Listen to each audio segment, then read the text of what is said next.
Assalamualaikum warahmatullahi wabarakatuh. Selamat datang di Fakta Channel. Kisah dua malaikat menangis saat iblis dilaknat Allah. Allah Subhanahu wa Ta'ala melaknat iblis karena enggan bersujud kepada Nabi Adam AS. Dikisahkan ada dua malaikat yang menangis saat melihat iblis dilaknat.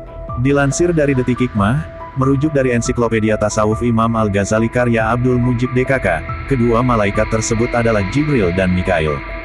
Diceritakan, ketika iblis menampakkan diri dalam bentuk yang sebenarnya maka malaikat Jibril dan malaikat Mikail menangis dengan sangat keras. Allah Subhanahu wa Ta'ala lalu memberikan wahyu kepada malaikat Jibril dan Mikail, apa yang menyebabkan kalian menangis seperti itu? Keduanya menjawab, wahai Tuhanku, kami tidak merasa aman dari tipu dayamu. Lalu Allah Subhanahu wa Ta'ala berfirman, memang begitulah seharusnya kalian tidak merasa aman dari tipu dayaku. Malaikat Mikail tak pernah tertawa sejak neraka tercipta.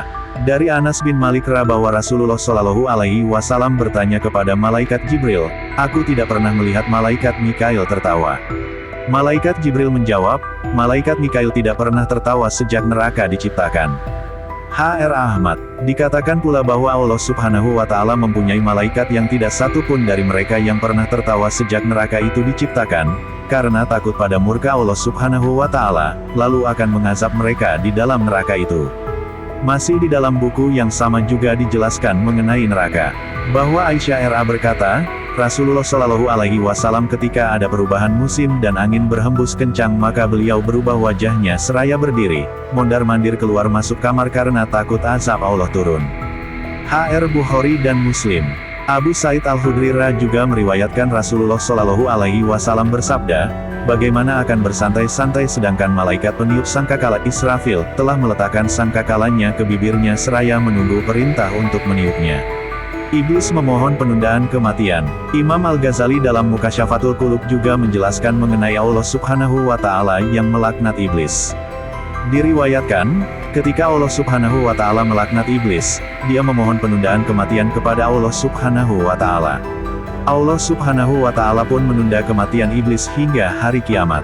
Iblis kemudian berkata, demi kemuliaanmu, sungguh aku tidak akan keluar dari hati anak cucu Adam selama rohnya masih dikandung badan.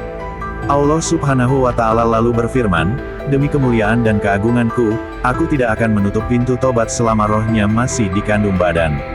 Iblis sebelum dilaknat. Sementara itu, Al-Imam As-Suyuti dalam buku Alam Jin yang diterjemahkan dari kitab Luqtul Marjan fi Ahkamil Jan menukil sebuah riwayat yang berasal dari Qatadah. Dia berkata, tadinya iblis termasuk kabilah malaikat yang bernama jin. Ibnu Abbas berkata, sekiranya iblis tidak termasuk malaikat, maka dia tidak diperintah sujud. Tadinya dia adalah penjaga langit dunia. Ibnu Abi Hatim dan Abu Sisyaih mentahrid dari Said bin Jubair tentang firman Allah Subhanahu wa Ta'ala, kecuali iblis, dia adalah golongan jin. Dia berkata, mereka termasuk golongan malaikat, yang senantiasa memegang perhiasan penghuni surga hingga hari kiamat tiba. Ibnu Abid Dunya dalam Makaid As-Syaitan, Ibnu Abi Hatim dan Abu Sisyaih mentahrid dari Sa'di bin Jubair, dia berkata, Allah melaknat iblis yang berubah bentuknya dari bentuk malaikat. Dia pun menjadi bergetar dan berteriak. Maka setiap teriakan di dunia berasal darinya hingga hari kiamat tiba. Dia juga berkata, ketika iblis melihat Nabi Shallallahu Alaihi Wasallam di Makkah, maka dia berteriak dengan suara yang keras. Seluruh keturunannya berkumpul, lalu dia berkata, janganlah kalian menyeret umat Muhammad Shallallahu Alaihi Wasallam kepada syirik, tapi timpakanlah cobaan dalam agama mereka dan sebarkanlah syair dan ratap tangis di tengah mereka. Terima kasih. Kurang lebihnya mohon maaf, semoga bermanfaat. Wassalamualaikum warahmatullahi wabarakatuh.